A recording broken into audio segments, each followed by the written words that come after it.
Start with the sound of wind rustling through dense leaves and the unsettling sound of a twig snapping nearby. Narrator. Deep in the heart of Transylvania, Romania, lies a forest that locals speak of in hushed, fearful tones. It is not vampires or werewolves they fear, but the forest itself. They call it Hoia Baciu, a place where the trees grow in twisted, unnatural shapes, where visitors report strange rashes and intense anxiety, and where some have walked in, only to never walk out. But its most terrifying feature is a perfect, circular clearing in its center, dead zone, where nothing has grown for centuries. This is the story of a man who went to debunk the legend, and instead became a part of it. Dr. Aris Thorne was a man of science and logic. A celebrated paranormal debunker, he had spent his career exposing hoaxes with cameras, sensors, and cold hard data. For him, the Hoia Baciu Forest was the ultimate challenge. He arrived armed with EMF meters, thermal cameras, and high-fidelity audio recorders, determined to prove that the forest's mysteries were nothing more than magnetic soil and mass hysteria.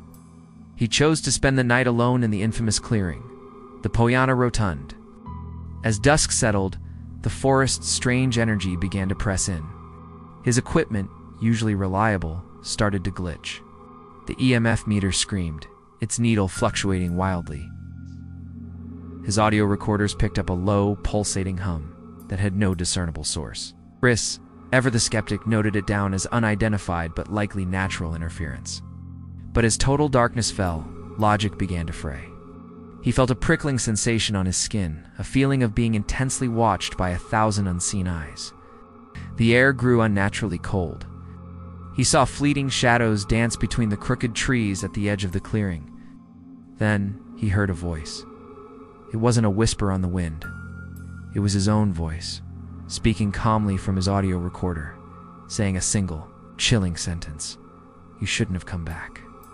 The problem was he had never said those words. Panic began to set in. He checked his phone, no signal. His compass was spinning uselessly. He felt a wave of nausea and a burning sensation on his arm. He looked down to see a red, angry rash forming on his skin, a physical symptom reported by countless others. The final hour was a fever dream of terror. Pulsating hum grew louder, the shadows grew bolder, and he saw strange lights dancing in the sky above the clearing. He could no longer distinguish between reality and hallucination. Convinced he was losing his mind or being targeted by some malevolent intelligence, he grabbed his most essential gear and ran blindly through the twisted trees, not stopping until he burst out of the forest's edge into the gray light of dawn. He had survived. Shaken, exhausted, but alive. Back in his hotel room, he felt a grim sense of victory. The forest had thrown its worst at him, but he had proof. The recordings, the sensor data, the rash on his arm, it was all evidence. He plugged his main video camera into his laptop, eager to review the night of terror. He found the file and clicked play. The video showed him walking into the center of the clearing and setting up his tripod. He stood there, motionless, as dusk fell. The camera continued to record. He just stood there, staring into the darkness for what felt like an eternity on screen. Then, just as the first light of dawn appeared, he calmly packed his bag and walked out of frame. There was no running, no screaming, no panic. He was perfectly calm. Confused, Aris looked at the timestamp on the video file. The recording had started at 8:02 p.m. The time he walked out of frame was 8:12 p.m. He had only been in the forest for 10 minutes.